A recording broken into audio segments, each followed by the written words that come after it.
Welcome back. The hockey season is over. And this game felt different than games 4 through 6. It felt really different. Now, Connor McDavid wins the Conn Smythe. Honestly, I'm kind of going to agree with Florida fans on this just a little bit. And, I mean, Bettman made it clear, like, okay, it's for the whole playoffs.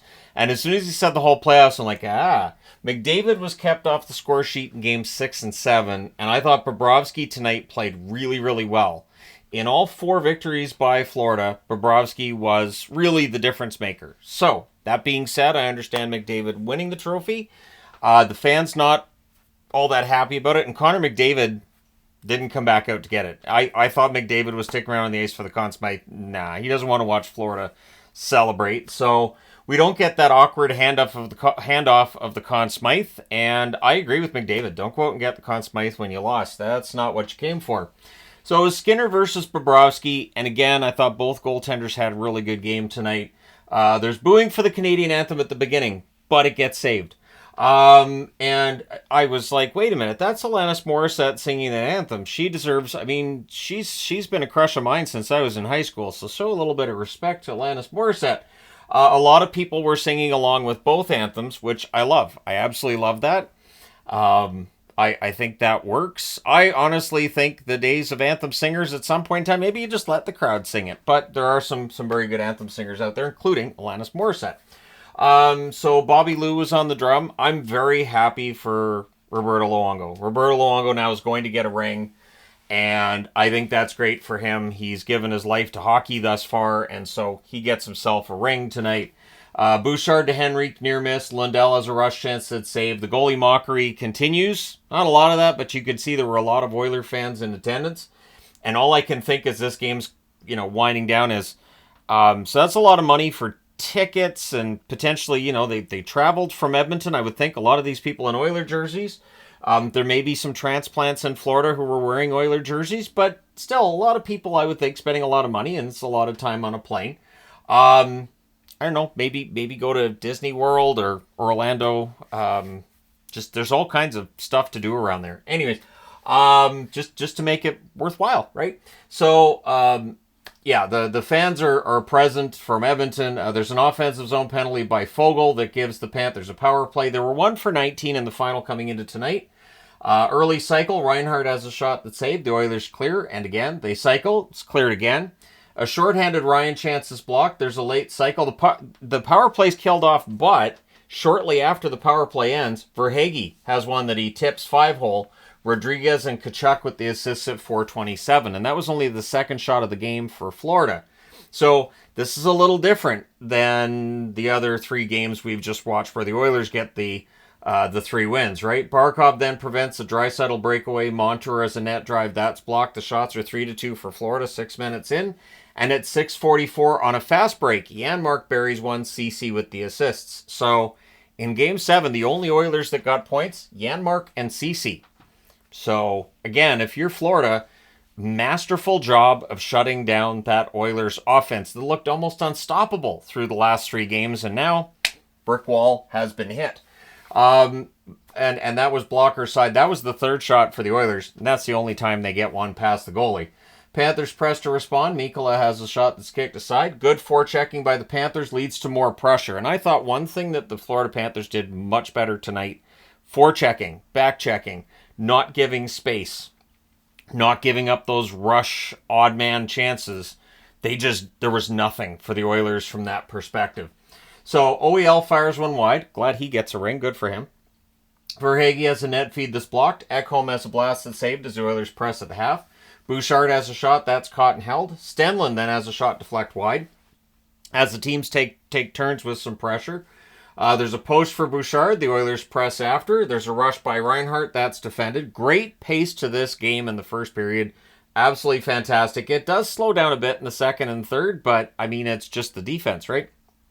You're not wanting to see those rush chances if you're playing really well defensively, and both teams defensively solidified their game as the game went along. So, Henrique has a sharp angle shot that saved. The shots are 5 apiece with 5 minutes left. The Panthers press with 4.5 minutes left. Lomberg has a rush chance this blocker to side. Panthers are cutting off rush chances at their blue line. So again, what the Oilers had going for them in games 4, 5, and 6, they did not have going for them tonight. There's a near miss for Kulikov as the Panthers press. Tkachuk can't bury one in close after more good forechecking. The Panthers are doubling Edmonton in offensive zone time in the first period. It would even out as the game went along, though. The fans call one, the referee doesn't. No easy pucks for the Oilers late in the period. Luostarinen can't hit a buzzer beater. It's 1-1 after the first. So second period, teams trade rushes. Tkachuk has a tip shot that's held. Net feed to Tarasenko gets picked off. And the strong Panthers forechecking gets that going again. And it's not just the forechecking that's keeping the puck in the Oilers zone. It's wearing the Oilers out when they're spending that much effort just to get the puck out of their own zone. Bouchard fires one high. McDavid has a shot that saved as the Oilers then get some pressure. Teams trade turnovers. There's an offensive zone penalty to Tkachuk because he fell down. I didn't think that was a penalty. He fell down. The guy tripped over him. I'm not sure. I mean, if you want to say he cannonballed himself into another player's skates, okay, sure. All right, fine. The Oilers, so they have the power play. They were 3 for 23 in the final coming into tonight. They end up 3 for 24. The Oilers cycle. Bouchard has a shot that's blocked. There's some cycling. Bouchard then has a shot that's saved. More cycling. Draisaitl has a one-timer that's blocked. The next chance Draisaitl has in close is held. Panthers clear. Bouchard has a shot that's held as that power play comes to an end. We get Bobby Chance. He'd been very good so far tonight. Shots are 4-3 for Florida at 6 minutes. The Oilers press are kept to the outside. Ekholm has a blast that's caught and held. We get some pushing. There's a near miss for Barkov. The Oilers clear. Shots are 6 apiece at the half. The teams exchange rushes. Again, the fans call one. The referee doesn't. Referees really put the whistles away tonight. I know fans aren't going to like it. This is the way hockey's been played forever. So if you've been watching my historical series, you know, arguments about what referees do or don't call date back to the 1920s. It's over 100 years this argument's been going on. So, the Oilers press are kept to the outside. Reinhart has a screenshot that's held. There's more pressure by the Oilers, but again, they're kept to the outside. Ekholm has a blast that's caught and held. Things are pushy there. Not a lot of that tonight, though. There's a near miss for Barkov. The Oilers clear. Oh, here. I was here already. So the fans call when the referee doesn't. That's that old age thing kicking in. And just, it's the last review, and I'm doing a lot of chatting. There's a shoulder save on Opposo as the Panthers press. Kudos to him for getting his first Stanley Cup ring tonight, too. Panthers get pinned down, but they're blocking the net. They're not giving up those prime opportunities at that stage. Nugent Hopkins has a net feed that's picked off. Rodriguez with a near miss and close. Kulikov prevents a Holloway goal. And that's the thing. Holloway would have buried that, but Kulikov makes sure that puck gets away from him and gets out. And then on a rush right after, Reinhart gets the goal to put the Florida Panthers up 2-1. And those are those rush chances they weren't getting in games 4 through 6. Verhaeghe and Kulikov with the assists at 15-11. So, going back to my video this morning, I felt like Verhaeghe was due for a big game. Goal and an assist tonight. Stenlund nearly adds another. The Panthers are continuing to get transition chances. They're gaining some momentum. Broberg has a shot that's blocked. Kulikov then has a shot that's caught and held. The Panthers press are kept to the outside in the final minute. McDavid then has a rush that's defended. Bouchard has a shot that's saved. We get Bobby Chance there. Florida, 9-0 in these playoffs when they're leading after 2. Yeah, they're pretty automatic. And even though the Oilers had a decent third period, I don't know how many of those chances were prime opportunities. I don't know how many of those chances are really, really dangerous.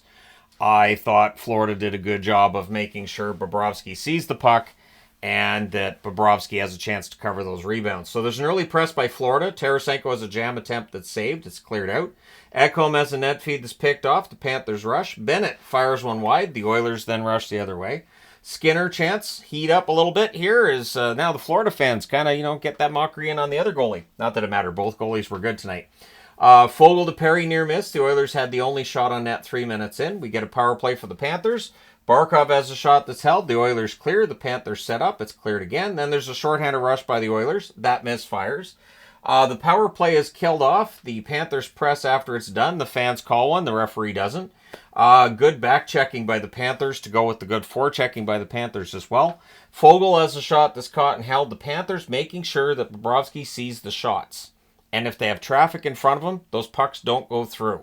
And that's the tricky thing is when you're defending in front of your own net, if you're going to block the shot, block the shot. If you're not going to be able to block the shot, make sure the goalie sees it. It's an old lesson dating back to, I want to say, the 90s when that was a topic as shot blocking became more and more prominent. But anyways, the Oilers are getting frustrated at this point, rightfully so. You could see the clock was working against them. The Oilers press at 8.5 minutes. Ekholm has a shot that's blocked. It's cleared out. There's back-to-back icings by Florida, who don't get rattled tonight. The shots are 2 apiece at the half. There's another Ekholm shot blocked. Then there's a near miss for Reinhart on a rush. And it's more bend, don't break defense by the Panthers.